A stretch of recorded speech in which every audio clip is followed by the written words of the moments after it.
ბავშვობა, მშობლობა, ინკლუზია, საზოგადოება, გარემო, ურთიერთობები, ეს არის ის საკითხები, რომელზეც გადავწყვიტეთ ვისაუბროთ ჩვენ შორის.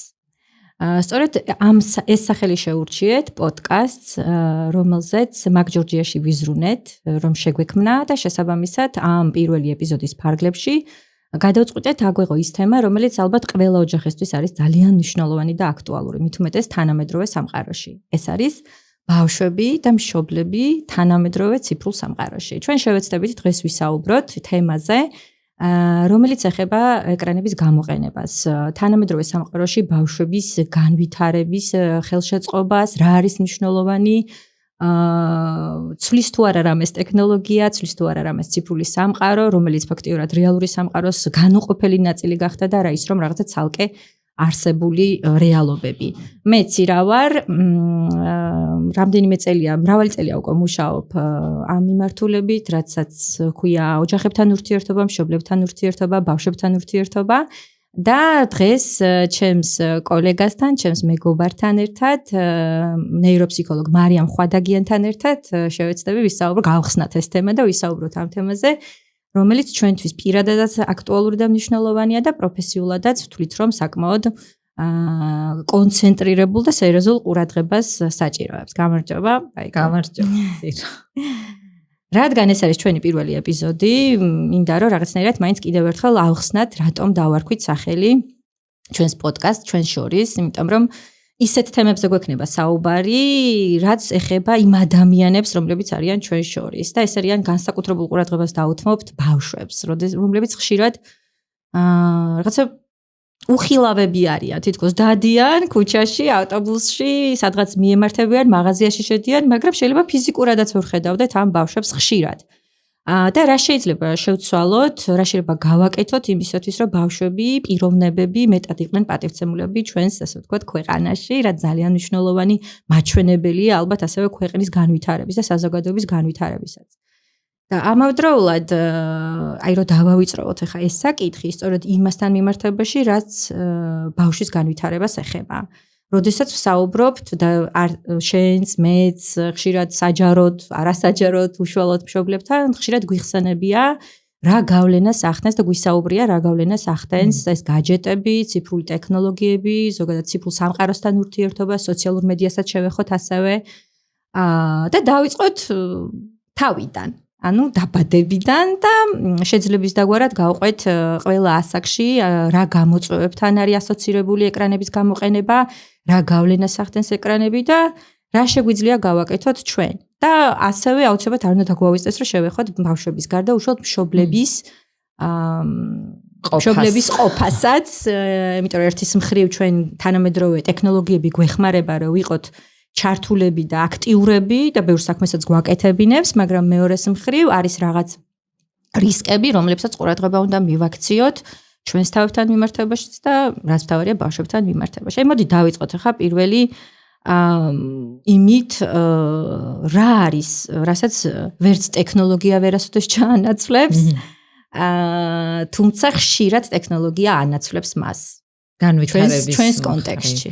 პირველ რიგში ძალიან მიხარია და წარმატებებს უსურვებ ჩვენ შორის, აი მართლა ძალიან მნიშვნელოვანი ინფორმაციას მიაწვდის მშობლებს დარწმუნებული ვარ და ძალიან დიდი მადლობა რომ დღეს აქ ვარ, იმიტომ რომ ეს თემა ძალიან ხშირად ჟღერდება ხოლმე უკვე, მაგრამ მაინც სულ განცდა მაქვს და შენც დარწმუნებული ვარ, რომ აი ვერ მიდის სათანადოდ მშობლამდე.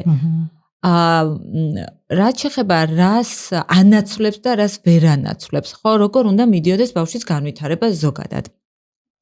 ყველამ ვიცით და კიდევ ერთხელ გავიმეორებთ, რომ ბავშვის განვითარება არ ხდება თუ არ მოხდა შესაბამისი სტიმულაცია გარემოს მხრიდან.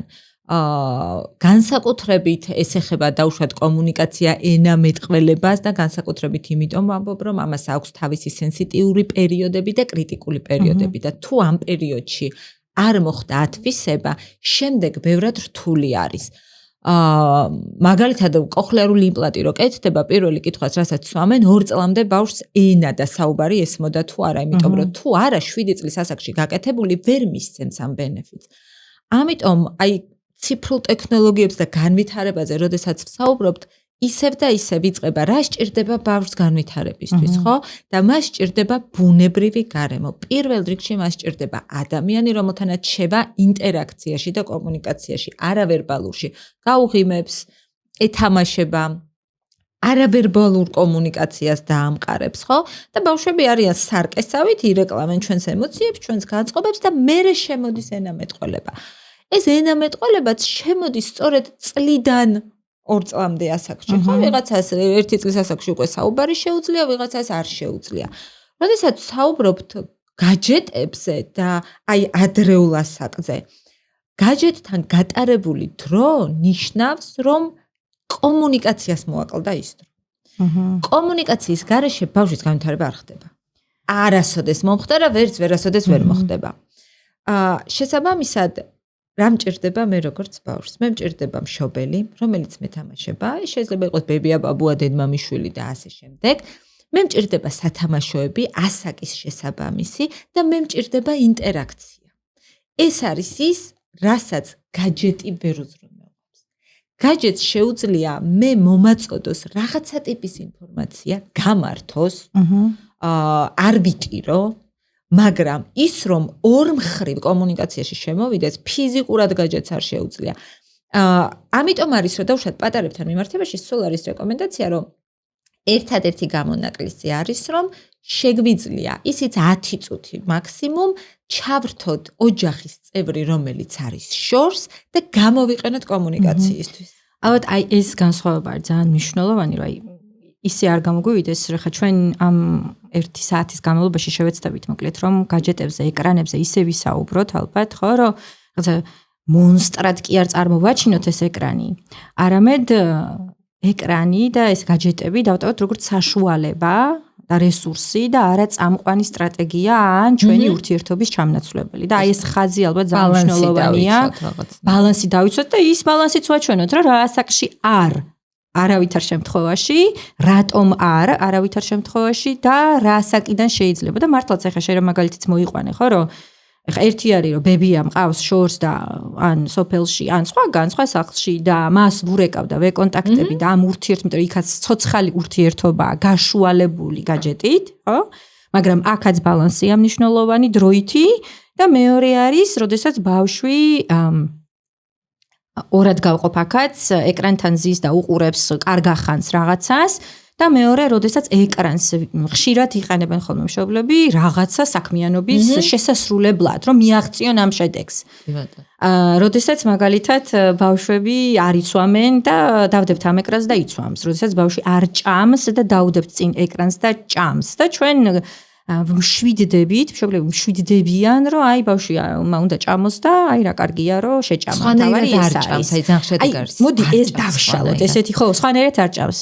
რატო ხე ჩვენ მაშინ როდესაც ჩვენი თაობა არ არის მაგალითად გაზრდილი ხო ამ ეკრანებში, იქაც იყო ალბათ ეს სირთულეები, რომ არ ჭამს ბავშვი და ასე შემდეგ, მაგრამ რაღაცა სხვა გზებს ვნახულობდით, მეტნაკლებად არაძალადობის ცხადია, ნახულობდნენ ჩვენი მშობლები.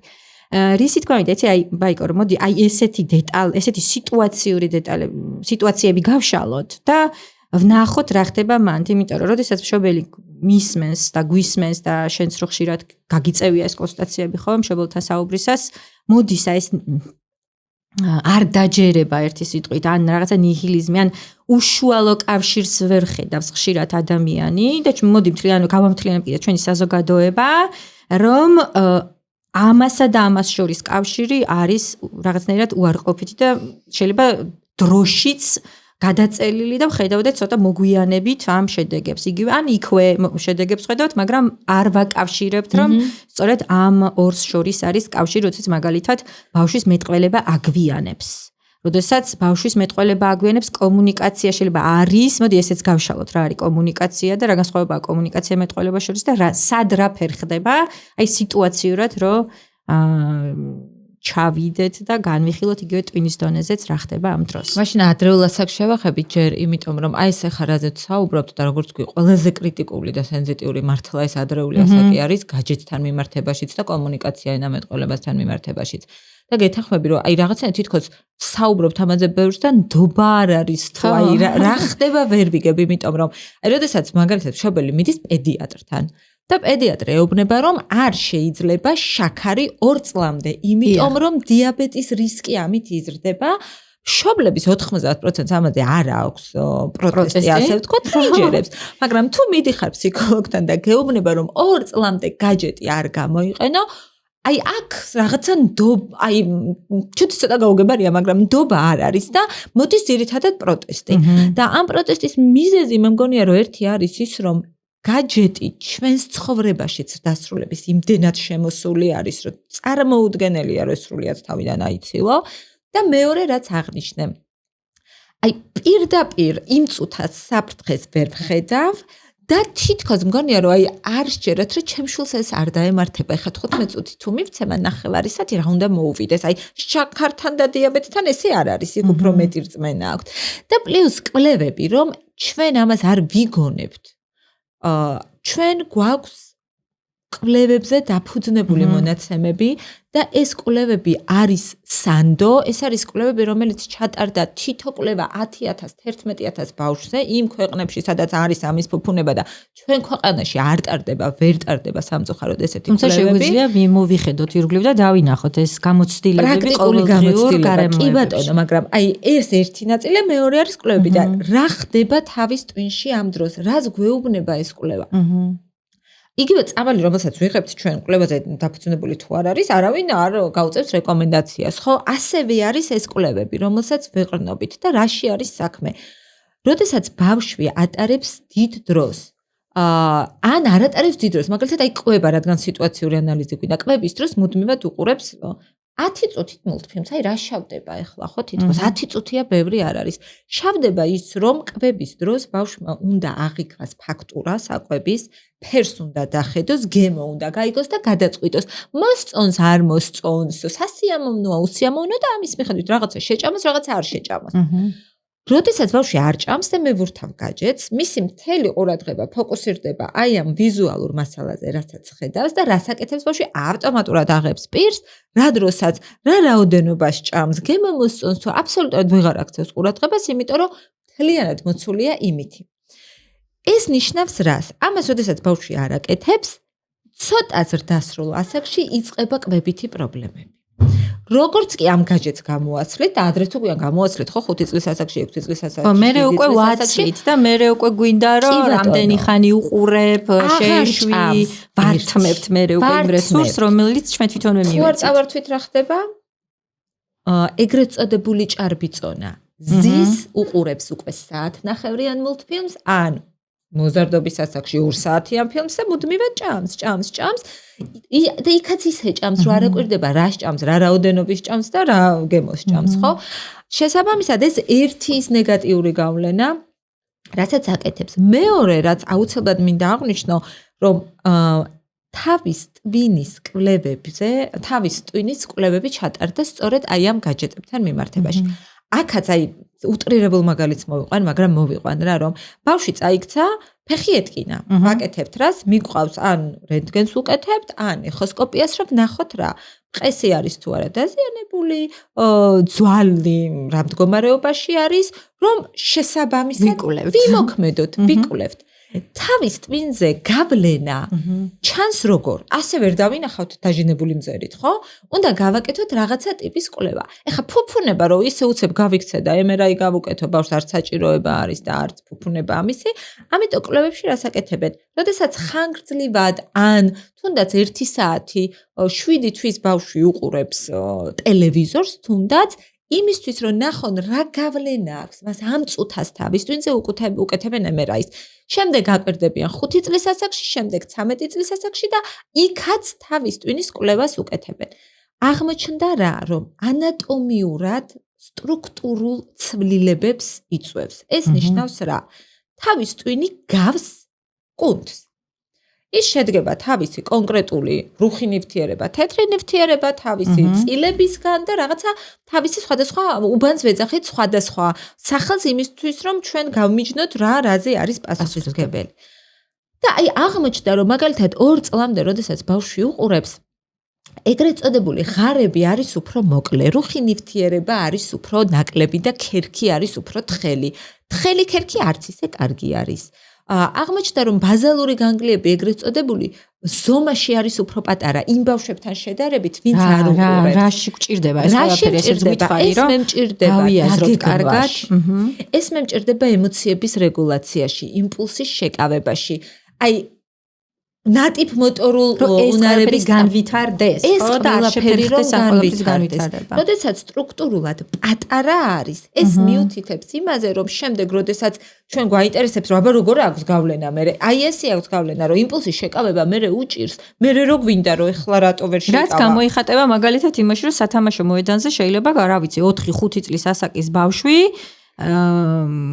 დალოდების უნარი აქვს მაგალითად ვერ დაიცვა რიგი ჩამოსასრიალებელზე როდესაც ხედავთ რომ ის აქცენტს ვაკეთებ ისევ და ისევ ასაკებზე იმიტომ რომ ხა წლინახევრის და წლის და 3 თვის ბავშვი რომ უკვე იძახის რომ მინდა და ჩამომასრიალ თუმცა აქედანვე იწყება სწორი ფასილიტაცია მაგრამ 4-5 წლის ასაკის ბავშვო თუნდაც უკვე დალოდების უნარი არ აქვს ან რიგის დაცვის გამოხატული უნარი არ აქვს ამასთან შეიძლება სწორედ ეს იმპულსის კონტროლიც კავშირში იყოს ხო რომ აი ეს შედეგები და ეს კავშირები დავინახოთ და ამ დროს თან ბოდიში გაგაწყვეტინე მაგრამ ეს ჩანართი მინდა გავაკეთო რომ აი ამ დროს შემოდის აი ეს მშობლის როლიც ხშირად რომ როგორ ვმართავთ მე ამას რომ ის რომ მე ამბობს რომ მე მინდა ჩამოვწრიალდე და სხვას დავუშვათ ან ხელს კრავს ან იწყებს ტირილს და ასე შემდეგ ამ დროსაც სიტუაციურად რა ხდება ხო ისევ გარედან ხდება მშობლის მხრიდან ხდება გაწევა და გამოწევა ამ ბავშვის და არა საკუთარ თავში ამ უნარის განვითარება ანუ დაბრუნება ამ მართვის ასე ვთქვათ ლოკუსის რომ ბავშვმა თვითონ შეძლოს ასე ვთქვათ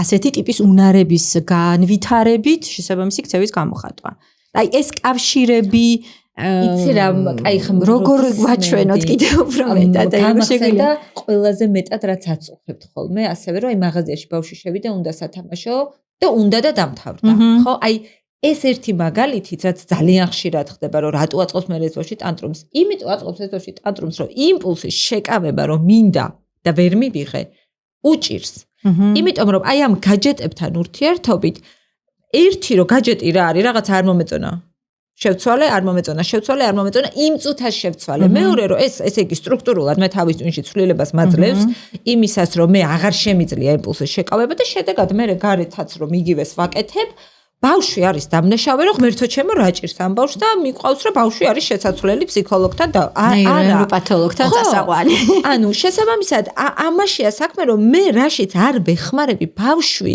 აი ძალიან ცუდი კვლევა ჩაატარეს ადრე, როდესაც მოათავსეს ბავშვები ცარიელ ოთახში და საერთოდ არაფერი სტიმულაცია არ გაუკეთეს და შესაბამისად მიიღეს ეგრეთ წოდებული ხელოვნური ინტელექტუალური დარღვევა, ხო? მე ბავშვს რასაც ვასწავლის, იმას სწავლობს, მე თუ იმას არ ვასწავლი რაღაცაზე, ვერ ისწავლის ფიზიკურად. ამიტომ აი ნებისმიერი მაგალითი რაც აღნიშნე რომ რიგში დგომა უჭირს იმპულსის შეკავება რომ რაღაცის ყიდვა უნდა თვით დამშვიდება, აი რაც ძალიან საინტერესო, ძალიან უჭირთ ბავშვებს, იმიტომ რომ ემოციური რეგულაცია, რომ მე დავშვიდ და მოდის საიდან, რომ მე მშობელი უნდა დამეხმაროს და მე როდესაც გაღიზიანებული ვარ პირი და მშობელი მეხმარება ამ პროცესში, რომ დავშვიდდე, მე ვსწავლობ და ამისთვის აი ეს ლიმბური სისტემა უნდა იყოს გამართული. და ლიმბური სისტემა გაჯეტთან მიმართებაში თუ იქ რა ბაზალური განგლია ვერ ვითარდება, ჩენჩო ვერ ვითარდება, ხო? მე ანატომიური სტრუქტურა ფეხის კუნთი თუ არ განმივითარდა, მე წავიქცევი სიარულისთვის. აბსოლუტურად იგივე არის. და აი ეს უნდა დავინახოთ და გავიაზროთ, რატომ ხდება მერე რომ აი თუნდაც იგივე კვლევების მიხედვით სკოლაში პრობლემის გადაჭრაზე მეტი დრო სჭირდებათ ბავშვებს, რომლებიც ატარებდნენ გაჯეტებთან დროს, ვიდრე ვინც ატარებდა, რომ 13-14 წლის ბავშვებში ბევრად მაღალია შფოთვა და დეპრესია იმ ბავშვებში, ვინც ადრეულ ასაკში ატარებდა, აქაც იგივეა, ლიმბური სისტემა. ლიმბური სისტემის გაუმართავობა იწვევს გაძლიერებულ შფოთვას. გაძლიერებული შფოთვა რა არის, რომ მე გაკვეთილზე ხმას არ ვიღებ, იმიტომ რომ ნერვიულობ, რომ ეხლა რომ რაღაცა შემეშალოს და ამიტომ სულ ჩუმად ვარ. ეს თანატოლებთან არ შევდივარ კომუნიკაციაში, იმიტომ რომ შფოთვა მაქვს, ხო? და ამასთან მიმართებაში მე მხოლოდ და მხოლოდ თუ ამ უხილავ ნაწილებს და ამ უხილავ ქსელებს არ ვაქცევთ ყურადღებას, ანუ ტვინს არ ვაქცევთ ყურადღებას, გადავდივართ კორექციაზე, მხოლოდ ქცევით კორექციაზე, ხედავთ მხოლოდ რთულ ქცევას, ხედავთ მხოლოდ იმას, რომ ბავშვი ვერ ჩერდება, ბავშვი მაგიდასთან ვერ ჯდება, ბავშვმა გაკვეთილი იცის სკოლაში უკვე, აქედან ლაპარაკობთ ამ ასაკზე, მაგრამ გავლენებს და ეფექტებს სწორედ ეხა სკოლასთან მიმართებაში რა ეფექტები აქვს იმას ვამბობთ, ხო, რომ მერხთან ვერ ხელს არ იწევს, იცის გაკვეთილი არა დაისწავლა და ეს ჭობა მიდის მე ამ დასრულებს შორის ერთმანეთში ამ მასწავლებელსა და მშობელს შორის დაუშვათ.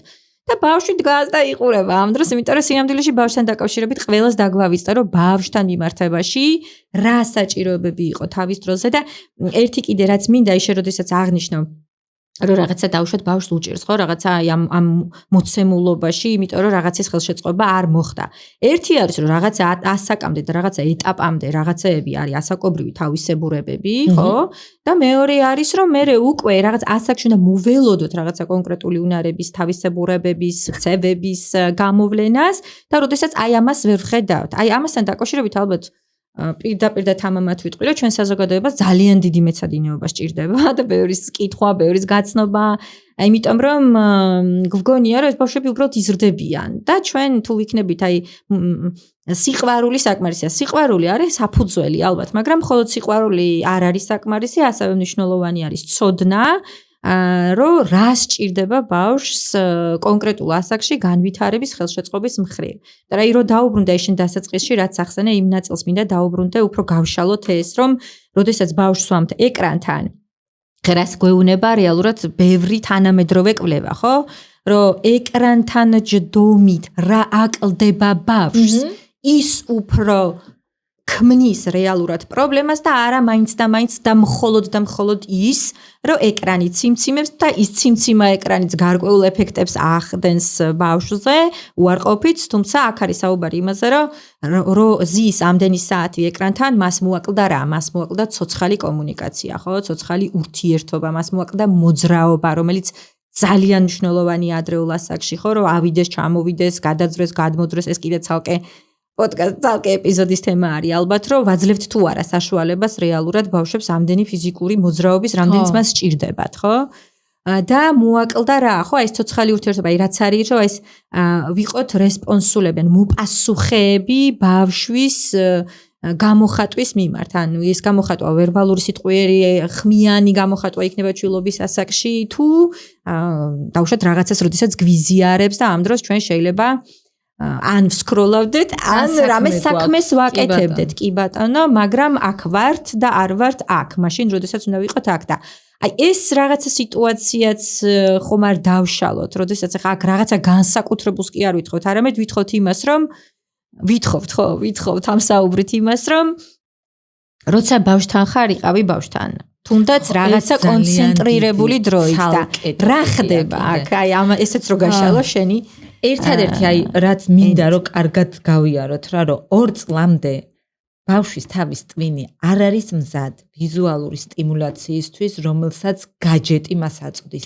არ არის. ძალიან ბევრი კომენტარი წამიკითხავს ჩვენს ბავშვობაში ტელევიზორს უყურებდით და მულტფილმებს. რა თქმა უნდა, ვუყურებდით რამდენი საათი იყო ჩვენ ბავშვობაში მულტფილმი ტელევიზორით, რა ვიცი, ყოველ დღე ან იყო და ან არ იყო და თუ იყო მაქსიმუმი, არ ვიცი, 9 საათი იყო. ეს სხვა რაღაცა არის. ოღონდ მანდ მე მახსოვს დედაჩემის ყოველთვის ეზოში რო ვიყავი, იქიდან მეძახდა ამ მიზნით რომ ამოდი მულტფილმია და მაშინაც კი არა მოვდიოდი ეზოდან იმდენად მნიშვნელოვანი იყო. ესეც აღარ არის, ხო? ეს ერთი ნაწილი არის რა რაოდენობით. მეორე რომ მართლა ყველაფერი შეცვლილია და ვერ უძლებს 2 წლამდე ბავშვის თავის ტვინის სტიმულაციას. რაც არ უნდა თქვენ ფანტასტიკური 5 წუთიანი სიუჟეტი აყურებინოთ, ვერ მიყვება ამ სიუჟეტს, მაინც აღიქვამს როგორც ვიზუალურ ხატებს. ეხლა რაც შეეხება ცოტა დიდ ასაკში, როდესაც ბავშვი გადადის და რას უყურებს, რა თქმა უნდა, ამას აქვს მნიშვნელობა, რა კონტენტს უყურებს და აქვს მნიშვნელობა ვისთან ერთად უყურებს, მარტო უყურებს ამას თუ მშობელთან ერთად უყურებს. მე თუ გამოვიყენებ გაჯეტს სასარგებლოდ ბავშვისთვის, ასე ვთქვა და გვერდით დავუჯდები, ფანტასტიურია. უამრავი ანიმაცია არსებობს, რომელიც შეიძლება 5 წუთიანი თანამედროვე ანიმაციები მე გამოვიყენო იმისთვის, რომ ვესაუბრო ბავშვს ემოციებზე. ვესაუბრო რაღაცა ტრავმაზე, რომელზეც პირდაპირ ესე არ საუბრობს. ძალიან შემეცნებითი პროცესები, აი უამრავი ესეთი ანიმაცია არის, მაგრამ არის 5 წუთიანი, 10 წუთიანი, მშობელი გვერდით უზის, კომუნიკაცია, ინტერაქცია მშობელთან ისევ აქვს და დამთავრდა. აი ამას მინდა კარგად ხაზი გაუსვათ ალბათ კიდე ერთხელ, აი რომ ეს თანაყურება ძალიან მნიშვნელოვანია. როდესაც გვინდა რომ ამ თანამედროვე ციფრულ სამყაროში, რომელიც ესე როგორც დასაწყისში ვთქვი, ციფრული და რეალური სამყარო ერთმანეთისგან განუყოფელი გახდა და მართლა ჯიბეში გვიდევს თითოეულ ჩვენთან გასეს ციფრული სამყარო და ჩვენთვის რო არის ჯიბეში ეს ციფრული სამყარო და როლური მაგალითებით რო სწავლობთ და ზუსტად ის რო აინტერესებს ჩვენ შვილებს რაც არის აქტუალური ჩვენი მხრიდან ბუნებრივია ის ინტერესდება იმ ტელეფონით იმ ეკრანით იმ პროცესებით რომელსაც ჩვენ ვახორციელებთ ხო და ალბათ ეს თანაყურება ძალიან მნიშვნელოვანი რაღაცაა რომ დაუჯდე გვერდით. ეხლა აქ ზუსტად ვიცი გვისმენს ადამიანი და გვეუბნება რომ ხო მე მაგ გაჯეტს მაშინ ვაძლევ, როდესაც მე უცებ საჭმელს ვაკეთებ. ან როდესაც მე ხა სარეცხი უნდა შევყარო, ან როდესაც მე საქმე მაქვს გასაკეთებელი, დედა იქნება ეს თუ მამა, ხო? ბებია, ბაბუ, ანუ ძალიან ხშირად მინახავს აი იგივე ეზოებშიც სპაერებთანაც რომ დედები, მამები ეკრანებში იყურებიან, ამ დროს ბავშვი რაღაცაზეაც რომ უცე დაინახავს რაღაცაზეაც რომ მოხსნიან და ზის მე ეს ბავშვი ამ ეკრანთან მათთან ერთად. ანუ ძალიან მშვიდად რომ იყვნენ. ხო, მშვიდად რომ იყვნენ და ვიღებთ მე აი რაც შეთქვი ეს ჭარბიწონა რაღაცა სხვადასხვა ასე ვთქვათ არათვალსაჩინო უნარების არ განვითარება, იგივე აღმასრულებელი ფუნქციების არ ნაკლებად განვითარებან შეფერხება და ასე შემდეგ, მაგრამ აი ამას რო დაუბრუნდეთ, მოკლედ აი ამ თანაყურებას, ხო, ეს რო ვუჯდები გვერდით, რასაც ერთად ვუყურებთ, იმას ვახმოვანებთ, ხო, ეს ძალიან მნიშვნელოვანია, ხო, რომ რას ხედავს, რატო ხედავს, მე მოგვაგ და რასაც უყურეთ, დავშათ ის დავხატეთ, გადმოვიტან, მე ვესაუბრეთ, რა ნახე რა ხდება ეს ურთიერთობა ავითარებს ამ საშუალებით მიღებულ ინფორმაციას, ხო? და რა ის რომ ეს ეკრანიზე რაღაცა ნახა, რაღაცა ფერები დაიზუთხა, ძალიან ხშირად არის ხო მე უცხო ენასაც უნდა შევეხოთ ალბათ, რომ გვგონია რომ ეკრანით ათვისებულ ინგლისურენოვანი სიმღერებით ბავშვი სწავლობს ინგლისურ ენას, ან ინგლისურ სიმღერებს ეუფლება ენას. ეხლა რა არის, რას სწავლობს და რა პროცესია ეს და ენობრივ განვითარებას უშლის თუ არა თანამედროვე კვლევები რაც გვეუბნება აი ამ კითხვასაც დავსვამდი. თანამედროვე კვლევები პრაქტიკული გამოცდილება ყველაფერი გვეუბნება რომ უშლის. მაგრამ სანამ ამ კითხვას უპასუხებ აუცილებლად მინდა დავუბრუნდე, როდესაც მშობელი იყურება ეკრანში და ბავშვი ცდილობს თამაშს და აი ერთს ვიტყვი რომ ასეთი შედარება მოვისმინე ერთხელ და აი მართლა მეტკინა. ვისაც ქონია გამოცდილება დემენციის მქონე მშობელთან, არ ვიცი, ბებია ბაბუასთან, ზრდასრულთან, როდესაც ადამიანი ფიზიკურად იქ არის, მაგრამ კოგნიტურად იქ არ არის და შენ გინდა კომუნიკაცია დაამყარო და ვერ ამყარებ და აი როგორ რაღაცა მტკივნეული და სევდიანი არის და აი ეს შედარება გააკეთეს, რომ როდესაც ბავშვი ზისო და შენთან კომუნიკაცია უნდა და შენ ამ დროს ეკრანში ხარ, აი მაგას გასო, რომ შენ იქ ფიზიკურად ხარ, მაგრამ არა ხარ. ხელმისაწვდომი რეალურად არ ხარ. ისო გეკითხება და ირასაც აკეთებ, რომ ხო, კი, კარგი. ანუ და ბავშვი ერთხელ მოვა, ორჯერ, სამჯერ და განებებს, იმიტომ რომ იცის რომ აზრი არ აქვს. ეს იმდენად ემოციურად მატრაუმირებელია რეალურად, რომ აი ამაზე უკვე მოზარდები საუბრობენ, რომ აი რა მნიშვნელობა აქვს და ჩვენ გქონია ესეთი შემთხვევები, აი აბსოლუტურად ესეთი უწყინარი რაღაცა თამაშის დიალოგის დროს, როდესაც ბავშვს უთქვამს იქვე მშობლისთვის, რომ შენ სულ ტელეფონში ხარ და რა აზრი აქვს რომ გითხრა და აი მშობელი შეცბა და არ მოეწონა, ხო და მე მესმის რომ მშობელს საქმე აქვს. ძალიან მიეჯაჭვა ჩვენი სამსახურის აღარ მთავრდება სამსახური არასოდეს 6 საათზე და მიგვაქვს სახლში და ღამის პირველ საათამდე ეს აბსოლუტურად გასაგები არის. და ეს არის ატრიალებული მე იმითი რომ ჩვენი შვილებისთვის გვინდა რა თქმა უნდა ძალიან ბევრი რამე და ამიტომაც ვაკეთებთ ამას. ეს სრულიად გასაგებია. შედეგი უნდა ვიცოდეთ, რის ფასად ვაკეთებთ, ხო? ეს აი ეს ნაწილი რაც აუცილებლად მინდა რომ თქვათ. ეხლა რაც შეეხება ენობრივ კომპეტენციას, ხო? ეს ძალიან საინტერესო არის განსაკუთრებით ჩვენი ქვეყნისთვის, იმიტომ რომ განვითარებად ქვეყნებში არ არის ანიმაციები და აი ეს YouTube არხები ქართულად, ამიტომ ბევრი ბავშვი უყურებს ინგლისურად უამრავ ვიდეოებს და უამრავი ბავშვი არსებობს, რომელიც რეალურად სწავლობს 3 წლის ასაკში, იცის ინგლისურად ასოები, სიტყვები, სიმღერა მთლიანად და დიალოგის წარმოებაც კი შეუძლია ინგლისურად. აქ შემოდის ისევ ნეირომეცნიერება რომ შემოვიტანოთ რა ხდება თავის ტვინში, იმიტომ რომ აქ უნდა გავმიჩნოთ ორი კომპონენტი. ერთი არის რომ პირველი კითხვა რაც მებადება, რა დროს ატარებს ეს ბავშვი გაჯეტებთან რომ ასეფლობს და ნამდვილად იყოფა, ვიღაცები ამბობენ რომ 4-5 საათი, დღეში ანუ ფაქტიურად მთელი დღე. და შესაბამისად ფაქტი არის რომ ქართულ ენას ბავშვი სად ისწავლის თუ სულ ინტერნეტთან არის და იმას სწავლობს, გასაგებია, მაგრამ ასევე არსებობენ ბავშვები, ვინც 1 საათი ატარებს. მშობელი გეუბნება რომ მაქსიმუმი არის საათნახევარი. არ ვაძლევ მეც, მაგრამ აი ესე უცებ სწრაფად სწავლობს. ეხლა რა ხდება? მიუხედავად იმისა, რომ თანამედროვე ნეირომეცნიერება თან ხვდება, რომ თავის წინში ერთი ესეთი უბანი არ არის, რაც პასუხისმგებელი არის რაღაცა კონკრეტულზე, მაგრამ მაინც მთლიანი თავის ტვინია მუშაობს რაღაცა პროცესებში, მაგრამ მაინც არის დაყოფილი, რომ ენამეტყველების განვითარებაზე ბუნებრივ კონტექსტში უფრო მეტად არის მარცხენა ჰემისფერო ჩართული, საფეთქლის წილი და როდესაც საუბრობთ გაჯეტებზე, იქედან წამოსულ ინფორმაციას უფრო მეტად მარჯვენა ჰემისფერო ითვისებს. ისევე როგორც სიმღერას, ლექსებს, რითმულ რაღაცეებს. და ნახე რა ხდება, აი ეს პატარა 3 წლის, 4 წლის ბავშვები მოდიან და საუბრობენ იდეალური ამერიკული. აი შეირყე, რომ ნიუ-იორკში დაბადებული გაზრდილია ეს ბავშვი და საიდან, ხო? იმიტომ რომ რაღაცნაირად აი ეს ტექნოლოგიებიდან წამოსული ენა ითვისება უფრო მარჯვენა ჰემისფეროთი. და ის, რაც ბუნებრივ კონტექსტში, აი ჩვენ როგორ სწავლობდით ენას, გრამატიკას, უცხო ენის შესწავლა რო გვინდა ჩვენ, ხო? ჩვენ ეგეთი აქცენტით ვერ ვლაპარაკობთ, იმიტომ რომ ჩვენ სხვანაირად სწავლობდით ამ უცხო ენას, როგორც ბუნებრივ ენას, მაინც ისე ცდილობდით, ხო? და ეს პატარები, ანუ ამ ბუნებრივ ენას ერთ შემთხვევაში მოკლებულები არიან და მაგიტო ვერ სწავლობენ და მეორე შემთხვევაში, შესაძაც ცოტა დროს ატარებს. იმასთან ისედაც რაღაცნაირად უპირატესად მარჯვენა ჰემისფერო არის განვითარებული რიგი მიზეზების გამო და იმას უფრო სწრაფად ითვისებს. ეხლა რა პრობლემას ქმნის ეს? ერთის მხრივ მშობელი ბედნიერი არისო, ჩემი შვილი ინგლისურს ფლობს და რა გინდა პრობლემას ადგას? დაიწყოს განვითარება. არანაირი პრობლემა არ მექნებოდა ეს რომ ფუნქციურად მას რამეში ეხმარებოდეს, იმიტომ რომ თუ ჩვენ საქართველოში ვცხოვრობთ და მიდის ეს ბავშვი ქართულ ბაღში და ქართულ სკოლაში, ანუ კომუნიკაციას ის ქართულ ენაზე ვერ ამყარებს. ნახეთ, ენობრივი კომპეტენცია არ ხდება, ენობრივი კომპეტენციის გაზრდა არ ხდება.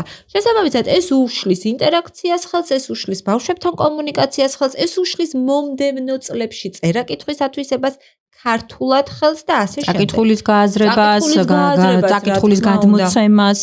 კი ბატონო, არიან ბავშვები და ესეთი გამოცდილებაც გვაქვს, რომ ინგლისურ სკოლაში მიყავთ და იქ ბევრად უკეთ ფუნქციონირებს ბავშვი, მაგრამ ნუ ეს რა ვიცი ხა ეს მშობლის გადასაწყვეტია. ხო, ენის გამო მიყავს, იმიტომ რომ ინგლისურად ბევრად უკეთ აზროვნებს ბავშვი შემდეგ, ხო? ეს შეიძლება ერთგვარი გამოსავალი იყოს, მაგრამ ისევ იქ ბრუნდები, რომ თუ მე საქართველოში ვაპირებ ცხოვრებას, კი ბატონო, ანუ ძალიან კარგია ინგლისური, მაგრამ რაღაცნაირად კითხვა ხო უნდა დავსვა, რომ აქეთ ამ ხარესაც მჭირდება მე გაძლიერება ამ ენობრივი კომპეტენციის და მარტო ინგლისურზე ვერ თუმცა ასევე დავამატოთ ის ხაზიც, რომ თლად მხოლოდ ენობრივ განვითარებაზე არ არის აქ საუბარი, როდესაც უცხო ენაზე, ანუ მშობლიურ ენაზე განვითარებასა და უცხო ენის ათვისებას შორის არის ძალიან დიდი განსხვავება და ამასაც ძალიან დიდი მნიშვნელობა აქვს. ანუ ეს ერთხელ ზოვნად არ უნდა გავიგოთ ახლა ეს ხო, რომ აი ინგლისურად ვითარდება, ხო, ინგლისურად განმავითარებ რა. არა. აქ არის საუბარი. იმიტომ რომ ზოგჯერ ეს მაინც არის შემოფერხელი და ხშირად, აი ხარ რომ გავიხედოთ, მოვიხედოთ, ვინც მშობლები ვართ, მით უმეტეს რა ხდება სათამაშო მოედნებზე, რას ვხედავთ, ხო, რომ შეიძლება 2-3 წლის ასაკის ბავშვებიც მიდიან იქამ ამ ასაკამდე ისე რომ ჯერ ბავშვებს მეტყველება არ აქვს დაწყებული. არ კომუნიცირებენ ენით, ენობრივი განვითარება არ გვაქვს და ეს კიდევ აი რაღაცა ბევრი სხვადასხვა სოციალურ კულტურული ფაქტორებით აი ამ ცოდნის არ ცოდნით ამ ყველაფრის იგივე ეკრანებთან მიმართებაში იქნება ეს თუ რამდენად მნიშვნელოვანია ეს ცოცხალი ურთიერთობა და კომუნიკაცია, ხშირად ვიღებთ რომ აი ესე რაღაცა დასწავლილი ფრაზები, რაღაცა დაზეპირებული ფრაზებით რაღაცას ამბობს ბავშვი, მაგრამ ის ვერ შედის კომუნიკაციაში და ინტერაქციაში და ურთიერთობაში სხვა ბავშვებთან, ხო? იმიტომ რომ დაუშვათ ეს ენობრივი განვითარება არა მხოლოდ ენობრივ განვითარებას არ მინდა ოღონდ აქ ხაზი გავუსვათ, იგივე ქცევასთან მიმართებაშიც ახდენს ეს დიდწილად გავლენას. და ნუ ეს ინტერაქციას და ურთიერთობებზე თავისთავად და ფაქტობრივ ცოდნას იღებს იქიდან, ნახე, და მხოლოდ ფაქტობრივი ცოდნით ფუნქციურად მე შეიძლება და ესეთი ადამიანები ყველაც ვინახავთ რომ ენციკლოპედიები ვიცოდე, მაგრამ აბსოლუტურად ვერ ვიყენებდე ვერაფერში, ვერც პროფესიულად, იმიტომ რომ ემოციური ინტელექტი, მე გადავდივართ ემოციური ინტელექტზე. ემოციური ინტელექტი არის ის, რაც განვითარებასთან ერთად აუცილებელი წინაპირობა არის ადამიანის წარმატებისთვის და გაჯეთთან ურთიერთობით ემოციური ინტელექტი ვერ ვითარდება და არ ვითარდება. აი ამასთან კავშირში მინდა ცოტა ზედა ასაკზეც გადავიდეთ ახლა და აქაც კავშირები ვაჩვენოთ ადრეული ასაკი, იმიტომ რომ ადრეული ასაკი ფაქტიურად კი არა და ძალიან ბევრჯერ გვითქვამს, რომ არის ფულზე, ხო, საძირკველი. ეხლა საძირკველზე, როდესაც საუბრობ და სახს რო აშენებ, რავი, აგურის სახს რო აშენებ, აგურებს ხო არ ვყრით ამ საძირკველში, არა, ვყრით რაღაცა სხვა რესურს მასალას, რავი, რკინა ბეტონს, რომელიც არის საძირკველი და ამაზე შენდება მერე ის აგურები და არა ის, რომ აგურებიც მანამდე ჩავყაროთ. როგორც დავუშვათ, ხშირად ხდება ხოლმე, ხო, იგივე სასკოლო მზაობას რო ეძახით, რომ აი მანამდე ბაღმა გააკეთოს რაღაცები, რაც სკოლამ უნდა გააკეთოს იმისათვის, რომ მერე სკოლისათვის კარგად იყოს მზად. და რეალურად მიიღებ ზუსტად იმას, რომ შენ კარგი საძირკველი კი არ ჩადე, არამედ აგურები ჩაყარე, კედლების მასალა ჩაყარე საძირკველში და აი ამასთან მიმართებაში მინდა კიდე აი ამ აპლიკაციებზე თუნდაც აი ძალიან საგანმანათლებლო რესურსებზე, კარგ ხარისხიან საგანმანათლებლო მულტფილმებზე თუ რესურსებზეც ვისაუბროთ და რა ვიცი ხა ალბათ ბევრს ამ გააჩნია როგორ ალგორითმზე ხარ შენ სოციალურ მედიაში, მაგრამ ხშირად ალბათ არის ხოლმე რა ბევრს უნახავს, როდესაც აი რაღაცა ნაირ-ნაირი აპლიკაციები არსებობს, როდესაც მშობელს შეუძლია ჩაკეტოს შვილის ტელეფონი,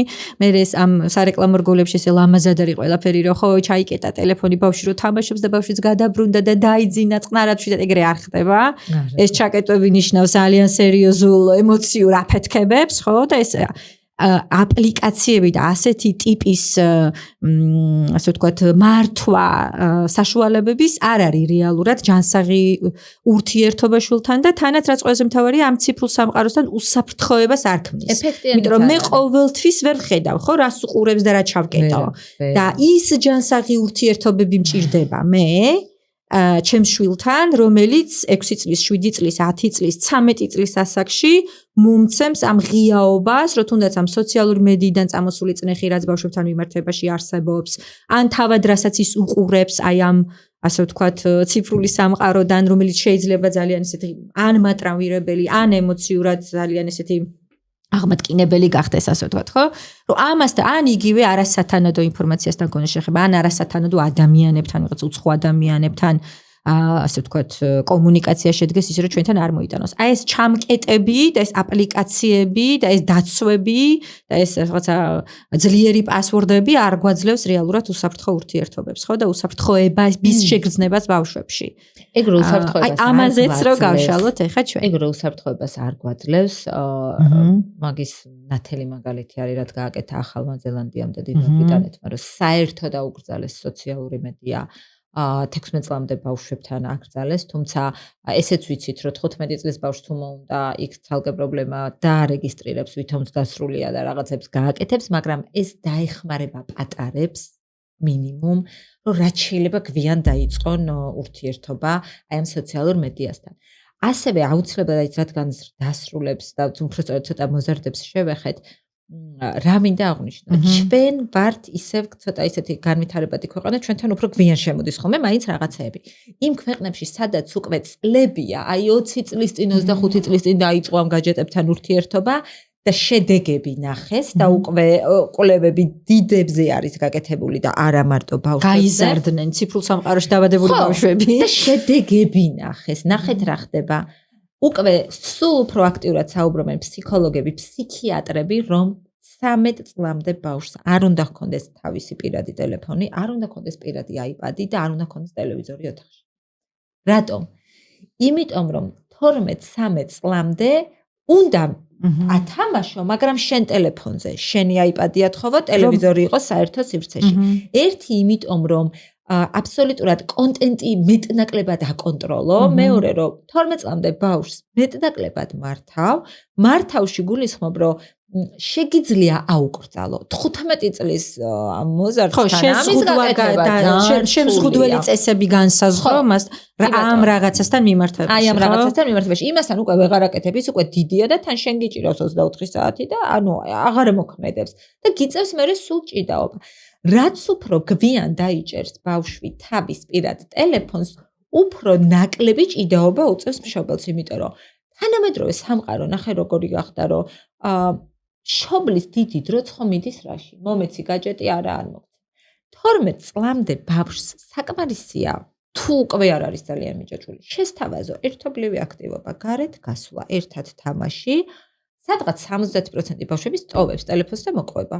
იმიტომ რომ მისთვის შენ უფრო საინტერესო ხარ და აი ესე რომ და იმ ტელეფონსაც იმიტომ უზის, როდესაც არ არის ეს ცოცხალი ურთიერთობები მოწოდების სიმაღლეზე, არა? რატომ ატარებს ეს ბავშვი ამდენ დროს?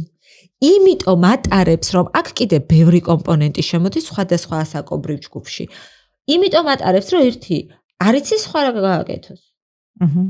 იმიტომ რომ ადრეული ასაკიდანვე რომ მიჩვეულია მისთვის თუნდაც წიგნის წაკითხვა მომაბეზრებელია კიდე ერთი ფენომენი, რაზეც მუშაობს ეს გაჯეტი, რომ სუამ დოფამინზე რომ ყავხარ, რომელზეც ბევრს საუბრობენ უკვე რომ სიამოვნების ჰორმონია და სულ მინდა მას ფიზიოლოგიურად უდევს ის საფუძველი, რომ კიდე უნდა მოგთხოვოს. კიდე უფრო მეტი დოზა უნდა, კიდე უფრო მეტი დოზა უნდა. სოციალური მედიების რესურსების აკრძალვის ერთ-ერთი საფუძველი სწორედ იმ ქვეყნებში ეს იყო, რომ ასეთი ტიპის ის კი არა რომ აგიკრძალო, იმიტომ რომ მორჩა, იმიტომ რომ აკრძალვები არაფერში არ მუშაობს. აქ არის პოლიტიკაზე და მიდგომაზე საუბარი, ხო, რომ მე რას ვაცლი, იმიტომ რომ რა განვავითარო, იმიტომ რომ რასთან მიმართებაში მივმართო ბავშვების ყურადღება, ჩართულობა, იმიტომ რომ აქ რაღაცა გამურთედა, იქ რაღაცა არ ჩავხტე, ესე და რა რისკს ვარიდებ. რა რისკს ვარიდებ, იმიტომ რომ აი ესე ძალიან უხეში მაგალითი რომ მოვიყვანო, ჩვენ ხო არ შეყავს ბავშვები კაზინოში, არ ვაყურებინებთ. კარგი მაგალითია. ხეში 2 საათი როგორ ტრიალებს რაღაცა ან რულეტი ან რაღაცა სხვადასხვა ისა და მე გამოყვავს და ვეუბნებით რომ არა, შენ არ ითამაშებ. ანუ არ არსებობს ორი. თუმცა ესეც საკითხავია ჩვენს კონტექსტში ხდება თუ არა, ეს შეიძლება ფიზიკურად არ შეყავს, მაგრამ აგერ. ეხლა ჩემპიონატი აქტიური თემა არის და ამ დროს შეიძლება ძალიან მაგრამ როგორ არის ჩათვალე რომ ფიზიკურად როცა შეყავს, ფიზიკურად როცა შეყავს და ამას აყურებინებ, ეს ბავშვი ემოციურად ერთვება რომ რა მაგარია იმან მოიგო, იქ რაღაცა მოხდა და მე მაქვს მოლოდინი რომ 1 წელი ამას უყურებს, მაგრამ მიჯაჭვულობა არ ექნება. ანუ აი რა ვიცი. როგორ არ ექნება? როგორ არ ექნება? იგივეა გაჯეტთან მიმართებაში, როდესაც მე 3 წლიდან ვაძლევ და 3 წლის ასაკში 1 საათი ვაძლევ, 5 წლის ასაკში 2 საათი. რამდენი ხანი იქნება 13 წლის ასაკში? 5, 6, 7 საათი. და აქვთ ეს პრობლემა რეალურად.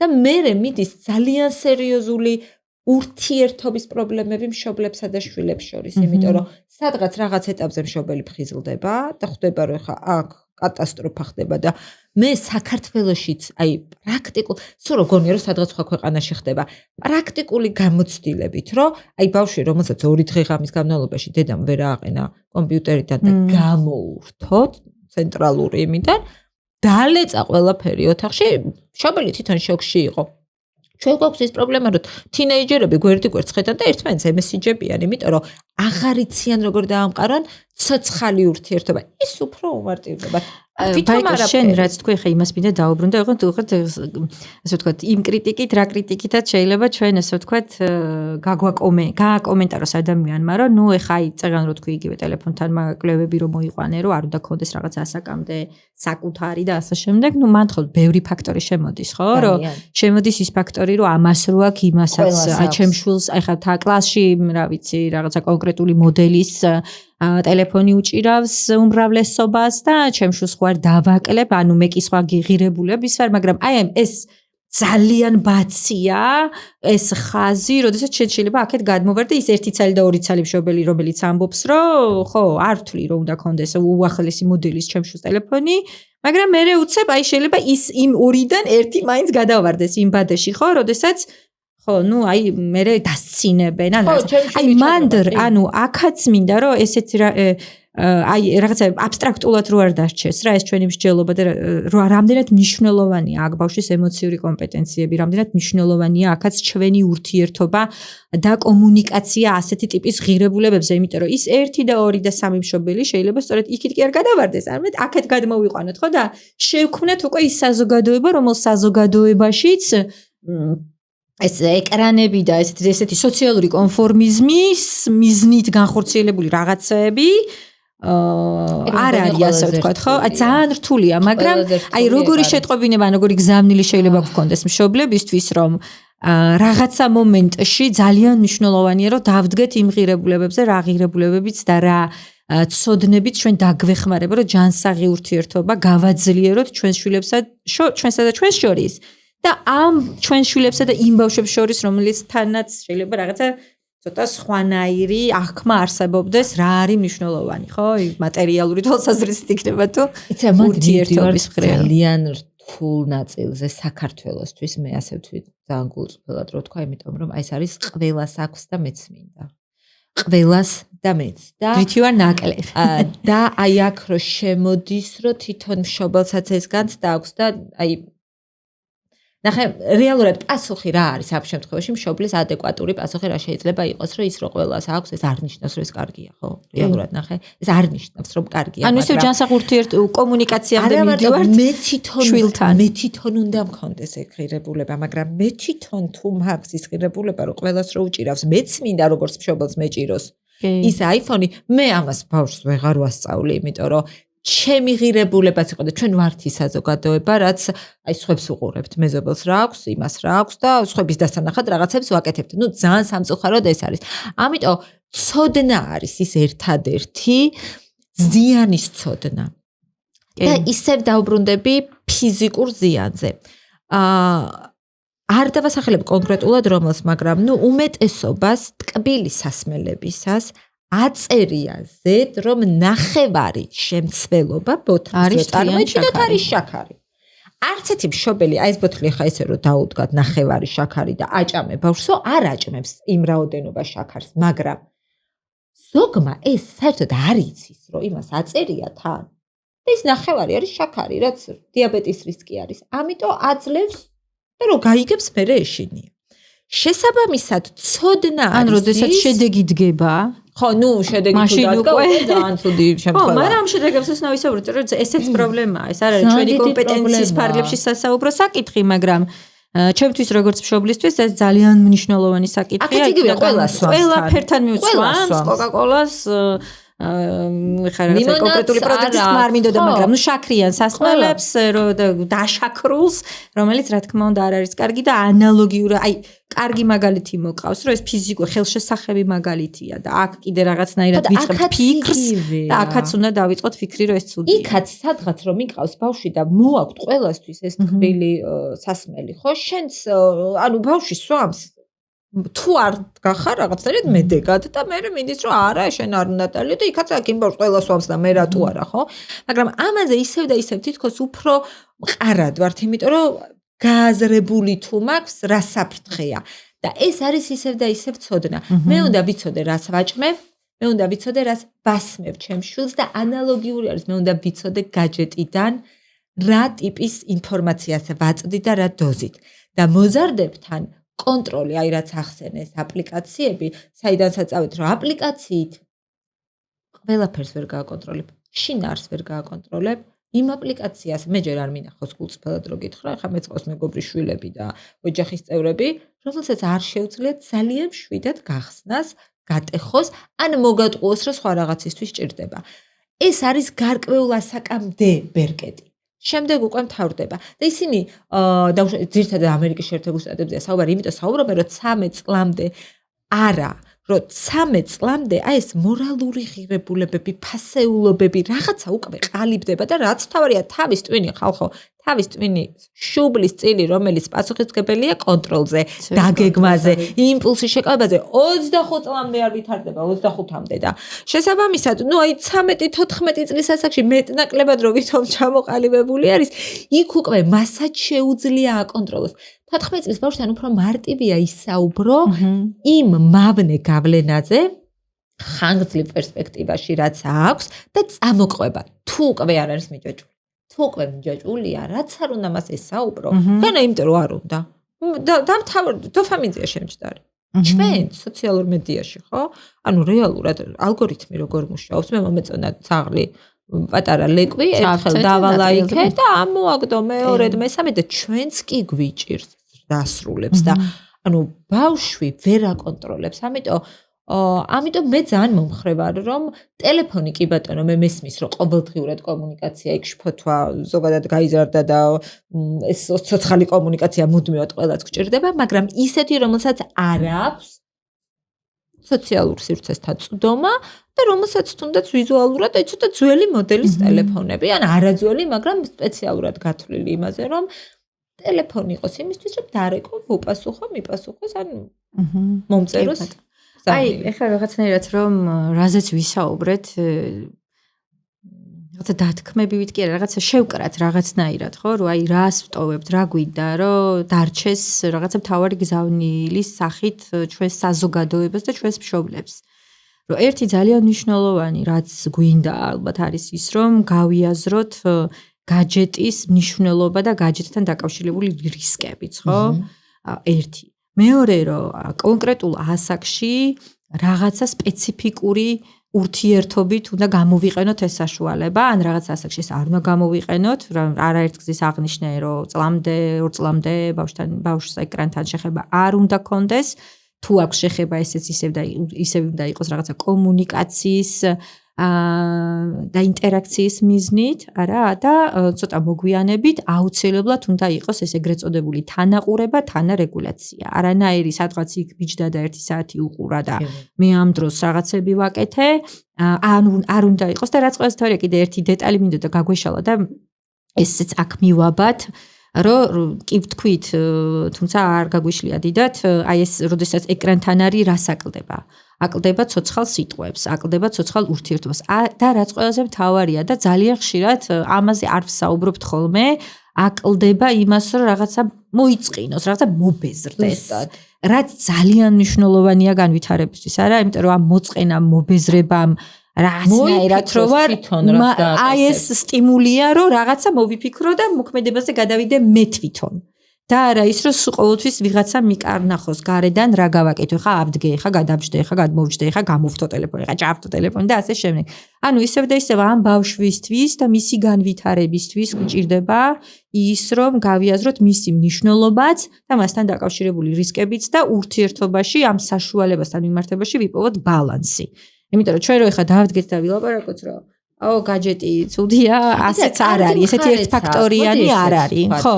რომ ის კვლევები გვეუბნება, რომ კარგ მხარეში რას გულისხმობ, რომ ვიზუალურ სივრცით უნარებს, ფანტასტიკურად ავითარებს. კეფის სტილში, რომელიც ვიზუალურ უნარებზეა პასუხისმგებელი, ეს ნეირონული კავშირები მყარდება გადასარევად, მაგრამ არ მყარდება საფეთქლის სტილში. აკლდება სწორედ იქ, სადაც ენამეტყველების და კომუნიკაციის უნარები უნდა განვითარდეს, სადაც დაგეგმა, ჩემი აქტივობის, ჩემი დღის დაგეგმა უნდა მოხდეს. სადაც აი შენაც ეს კიდე ცალკე არის საერთოდ მართლა ცალკე პოდკასტი შეიძლება რომ აი მომწყინა და არ ვიცი რა ვაკეთო, ხო? და აი თუნდაც ვიყო ცოტა ხანი, არაფერი არ ვაკეთო, გავიხედო ბუნებაში, ხედო. რაღაც აი ეს არ შეუძლიათ ამ ბავშვებს, იმიტომ რომ არ გაძლევს ტელეფონი მოწყენის საშუალებას, იმიტომ რომ იქიდან სულ რაღაცა მოდის და რაღაცა მოდის, ხო? შესაბამისად აკლდება, ნამდვილად აკლდება განვითარებისთვის საჭირო ფიზიკური არ გვიხსენებია, მოტორული აქტივობა აღარ არსებობს ფაქტიურად და მოტორული აქტივობის არარსებობა იწვევს ასევე ჭარბწონიანობასაც, პლუს აბსოლუტურად ხელით კეთება ჩვენ საუბრობდით მანამდეც და შენახსენე, რომ აი ხელით კეთებით სწავლობს ადამიანი ყველაფერს ძირითადად და არა აქაც ესეთი მაგალითი და არა ხელის ცაცუნით. თქვენ შეიძლება უყუროთ ვიდეოს ძალიან ბევრჯერ როგორ ადიხართ კლდეზე, მაგრამ კლდეზე თუ არ ახვედით, რამდენჯერაც არ უნდა უყუროთ, ვერ გეცოდინება კლდეზე ასვლა, ხო? თუმცა twins ვატყუებთ რაღაცა მომენტში, იმისი არ იყოს ამას წინათ რაღაც კვლევა წავიკითხე, სადმე დასასვენებლად თუ ვერ მიდიხარო, ბევრი უნდა ვითომ ბილეთს ყიდულობ, ვითომ სადღაც მიდიხარო, კი, ეს ფანტასტიკური და ეს მუშაობს, იგივე ეს გეიმინგიც, ეგეც ცალკე თემა არის, ეს ვიდეო გეიმები, თამაში და ასე შემდეგ, ანუ რატო ერთეფალობიან ასეთი ტიპის თამაშებშიც, ხო, ბავშვები, რომ სადღაც აი ეს იქ მიღწევა, იქ რაღაცის გადაძლევა, მაძლევს აი ამ რაღაცა მოვერიდებოდი მაინც სიტყვა ფსევდოს, მაგრამ რაღაცა იმ განცდას, რომ რაღაცა დავძლიე და რაღაცას მივაღწიე, ხო? იმიტომ რომ ფსევდოს არ ვიტყვი, იმიტომ რომ გარკვეულწილად ეხმარება, ხო, ეხმარება, მაგრამ ისევ და ისევ საშუალება და სტრატეგიად უნდა დარჩეს და არა წამყვან გზად და საშუალებად და რა ქვია პროცესად, მით უმეტეს ასაკსაც გააჩნია ამ შემთხვევაში, ხო? იმიტომ რომ 5 წლის და 6 წლის ბავშვი რო თამაშობს ვიდეო გეიმებს, ბუნებრივია, მან ცოტა მეტი ეფექტებია უარყოფით. ეს დავფიქრდი, აი შენ რაც თქვი, აი რო შევკრათ რა. ანუ რეალურად ნახე როგორ უნდა შევხედოთ, რომ როდესაც ბავშვი ამჯობინებს გაჯეტთან ურთიერთობას, აი გავიაზროთ რა საძლევს სხვადასხვა ასაკში. ერთ შემთხვევაში კომუნიკაციას მე რო ვერ ვაძლევ და არ მცალია, ხო? ის ერთობა იმითი და აძლევს აი ამ ვიზუალურ სტიმულაციას და მივიღოთ რომ კი ბატონო, კეფის წილს უვითარებს. კი ბატონო. ვიზუალურ მუშამეხსიერებას უვითარებს, მაგრამ აი ეს დანაკლისი აქვს კომუნიკაციის, ენობრივი კომპეტენციის, წიგნთან ურთიერთობის, რაც პირდაპირ კავშირში არის, ლექსიკური მარაგი როგორი მექნება და ასე შემდეგ, მაგრამ აი ცოტა დიდებზე რო გადავიდეთ, ნახე რა საკეთებს კომპიუტერი. არა მარტო კომპიუტერი, ეს ტელეფონი, რაღაცა ონლაინ მეგობრები მყავს. სადაც ონლაინ სივრცეში მე შემიძლია რაღაცა დავწერო, მე არ მომეწონო სწავშალო. ანუ პასუხისმგებლობას მარიდებს. აი თან ვარ, ან შემიძლია საერთოდ ისეთი სახელით ვიყო, რომელიც რეალურად არ არსებობს და რაც მინდა ითქვა და რაღაცა პერსონიფიცირება. პასუხისმგებლობას ვირიდებ.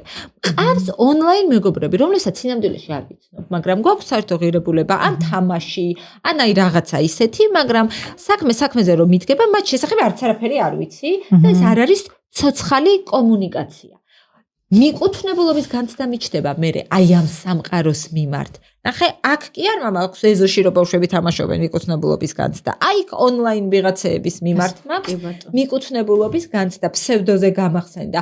ანუ რაც სინამდვილეში არ ვიცი, ხო, ვინ არის და რა არის და ფორმატების შეგრძნება მაქვს. აი რაოდენ გასაკვირიც არ უნდა იყოს. ნახე რა საკეთებს ეს თამაშები. გადავლახე ერთი ტური, გადავლახე მეორე ტური, მე მაქვს აი ეგ წარმატების შეგრძნება. აქ შეიძლება არ მაქვს წარმატების შეგრძნება. ამიტომ ბუნებრივად ადამიანი რა საკეთებს, სადაც თავს კომფორტულად გრძნობს და წარმატებულია იმისკენ იხდება. ამიტომ მე როგორც მშობელი უნდა დავფიქრდე, რომ ანუ რამდენი რაღაცის დანაკლისი აქვს ამ ბავშვს. არა მარტო როგორც მშობელი, მე ვიყოდი როგორც მასწავლებელი და აი იმ თემაზე ხვდები ახლა კიდე რომ საზოგადოების გზავნილი მარტო მშობლისთვის ამის გაკეთება ძალიან რთულია. ძალიან. იმიტომ რომ შენ შულს უფრთხილდებ, იმიტომ რომ მე სხვა მშობლები გაბლინგებენ, რომ ანუ ძალიან სერიოზული გამოწვევები. ამიტომ ეს უნდა იყოს სახელმწიფო დონეზე, განათლების სამინისტროს დონეზე მასწავლებელი მშობელი, აი წრე უნდა შეიკრას როგორც რიგ ქვეყნებში, რომელმაც მათ გადაწყვეტეს რომ აკრძალონ, ხო, საერთოდ, რომ აი ბავშვის რა აკლია, შევხედო, რატომ ურჩევნია იქ. მე ვიტყოდი რომ რაღაცა ბოლოსკენ მივდივართ ახლა და მე ვიტყოდი რომ ბავშვებს აკლიათ ბავშვობა ჩვენს ქვეყანაში და სწორედ ამ კითხვით და ამ რიტორიკული კითხვით დავასრულებდი ასე ვთქვათ ჩვენს პოდკასტს და მინდა მადლობა ჩვენს ეპიზოდს პოდკასტი არ სრულდება კიდე შევხვდებით ბევრჯერ ეს პირველია ძალიან დიდი მადლობა მინდა გადაგიხადო ამ დიალოგისთვის და ამ ერთად ფიქრისთვის თან მით უმეტეს ეს პირველი გამოცდილებაა ჩვენთვის და დავტოვებდი სწორედ ამ კითხვას რომ რაღაცა ყოველ საღამოს ვკითხოთ ჩვენს თავებს, რომ ქონდა თუ არა ჩემს შულს დღეს იმის შესაძლებლობა, რომ ყოფილიყო ბავშვი, ქონოდა ბავშვობა, ითამაშა, იმოძრავა, იურთიერთა, თუ რამ გადაწონა და რამ, იმიტომ რომ კიდევ ერთხელ ვამბობ, რაღაცას ვერ ამოვძირკვავთ და ვერ ამოვიღებთ და ვერ შევზღუდავთ. არც უნდა პირიქით, უნდა რაღაცნაირად უკვე როგორც რესურსი და როგორც რაღაცა საშუალება ის არსებობდეს ჩვენთან, მაგრამ ეს ამ რესურსებმა არ უნდა შეგვჭამოს და გადაყლაპოს და მით უმეტეს არ უნდა შეჭამოს და გადაყლაპოს ჩვენი შვილები და ჩვენი ბავშვები და აი სწორედ ამ შეკითხვით დავასრულებდი, რომ მქონდა თუ არა დღეს ჩემ შვილს ბავშვობის განცდა და ბავშვობასთან დაკავშირებული მნიშვნელოვანი გამოცდილებები, რაც არის ეს ურთიერთობები, უფრო ადრეულ ასაკში თამაშის გამოცდილება, ურთიერთობის გამოცდილება, მოძრაობის გამოცდილება, იმიტომ რომ ესეც ცალკე ხაზგასასმელია და თუ არა, რა შემიძლია გავაკეთო მეორე დღეს დილიდან. მაშინ როდესაც მართალია შეიძლება მეჩქარება სამსახურში და ასე შემდეგ, მაგრამ ჩვენ უფრო მნიშვნელოვნად უნდა ფოკუსირდეთ იმაზე, რა არის მნიშვნელოვანი ჩვენთვის ყველაზე მნიშვნელოვანი ადამიანებისთვის, ოჯახის დონეზე და საზოგადოების დონეზე, ჩვენი მომავალი მოქალაქეებისთვის და საზოგადოებისთვის, არა? ეს დავამატებდი და სად ჭირდება მე როგორც მშობელს მხარდაჭერა, რა, იმიტომ რომ მშობლებს ამ შემთხვევაში ძალიან დიდი მხარდაჭერა სჭირდებათ ოჯახის წევრებიდანაც, იმიტომ რომ ანუ იქ მთელი ის არის, ხო, რომ აი დავფიქრდე იმაზე, რომ მე არ მინდა რომ გამოგვიდეს რომ აი ყველაფერს მშობელს თან ვაბრალებთ, თან აი არ მიუშვათ და ყველაფერი პასუხისმგებლობა მათი, ანუ მათაც სჭირდებათ მხარდაჭერა, იმიტომ რომ ჩვენს დასრულებით ცოტა მსხვერპლი ვართ. აი იგივე ხდება ჩვენ თავსაც. ამიტომ აი მანდ უნდა დავფიქრდეთ, რომ მე შეიძლება ოჯახის წევრის მხარდაჭერა მჭირდება სწორედ მაშინ, როდესაც ტელეფონს ვაძლევ ამ ბავშვს, რომ მე სარეცხი გავრეცხო, რომ ვიღაცა დამეხმაროს, რომ ეს ბავშვი გაჯეთთან კი არ მიუსვა. მამა იქნება თუ ბებია იქნება თუ ვინც იქნება, რომ მაგ დროს ჩაერთოს. ხო?